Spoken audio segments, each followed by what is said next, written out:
இந்திய தேச வளர்ச்சிக்காக எதிர்பார்ப்போடு காத்திருக்கும் எங்கள் சகோதர சகோதரிகளுக்கு ஹெவன் ப்ளூவின் வணக்கங்கள்.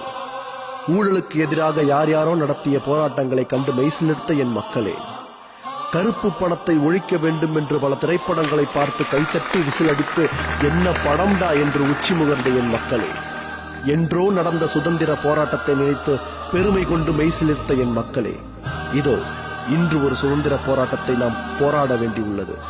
ஆம், கருப்பு பணம், த பிளாக் மணி. இன்று இந்த நாட்டில் நிலவும் வறுமைக்கு இந்த கொடிய எதிரியே காரணம் என்பதை நீங்களும் அறிவீர்கள்.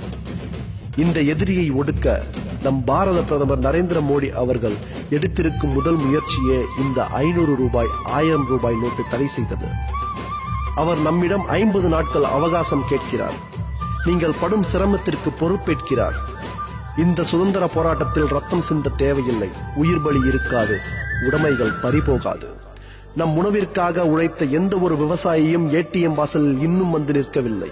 காரணம், வங்கியின் வாசலில் நிற்கும் அளவிற்கு அவனிடம் எதுவும் இல்லை. இந்நிலை மாற வேண்டும் என்பதே நம் அனைவரின் ஆசை. யுத்தகலத்தில் போராடும் நம் இந்திய போர் வீரர்களை ஒரு முறை நினைத்து பாருங்கள். இலவச சிம் வாங்குவதற்கும் ஐபோன், சிங்கர் ஷோ ஆடிஷன், இலவச டிவி, மிக்சி கிரைண்டர் வாங்குவதற்கும் மைல் நீள வரிசையில் காத்திருக்க முடிந்த உங்களுக்கு நம் நாட்டுக்காக ஏடிஎம் வரிசையில் நிற்க சிரமமாக உள்ளது எங்களுக்கு வருத்தம் அளிக்கிறது. ஒரு மிடில் கிளாஸ் மனிதனின் கேள்வி என்ன? கருப்பு பணம் வைத்திருப்பவனுக்கு தானே இந்த கவலையெல்லாம். நான் ஏன் கியூவில் நிற்க வேண்டும்? அதற்கு பதில் நம் நாட்டிற்காக போராடும் ராணுவ வீரன் தருவான். பாகிஸ்தான் வீரனுக்கும் எனக்கும் என்ன தொடர்பு? நான் ஏன் உங்களுக்காக என் தோளில் குண்டடிபட வேண்டும்?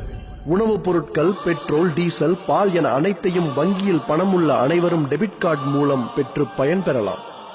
ஆனால் இந்நாள் வரை எல்லையில் போராடும் நம் வீரர்கள் போரின் போது கிடைக்கும் தண்ணீரை குடித்து இருக்கிற உணவை உண்டு போராடியதைப் போல இருக்கிற உணவை பகிர்ந்து உண்டு அளவாக அனைத்தையும் பயன்படுத்தி சுமார் 50 நாட்கள் நம் நாட்டிற்காக போராடுவோம். கருப்பு பணத்தை ஒழிப்பதற்காக போராடுவோம். கருப்பு பண முதலைகளின் பேச்சை கேட்டு உங்கள் வங்கி கணக்குகளில் அவர்களது பாவ பணத்தை சேர்க்காதீர்கள். அது நம் தாய்நாட்டிற்கு நீங்கள் இழைக்கும் பச்சை துரோகம். 2017 ஜனவரி 1 முதல் விடியும் நாள். நாட்டில் அனைவரும் சமநிலை உண்டாக வேண்டும். இந்த சுதந்திர போராட்டத்தில் பங்கு பெறுவதில் ஹெவன் ப்ளூ பெருமை அடைகிறது. கருப்பு பணம் வைத்திருப்பவர்களுக்கு கை கட்ட தேவையில்லை. நல்லதொரு விடியல் உண்டு. அன்று அனைவரும் சமம். 2020 இந்தியா வல்லரசு. அதற்குண்டான தேசப்பணி ஆற்ற அனைவரும் ஒன்றிணைவோம். நீங்கள் தேச போராளியா இல்லை தேச துரோகியா? நாங்கள் போராளிகள். ஜெய் ஹிந்த்.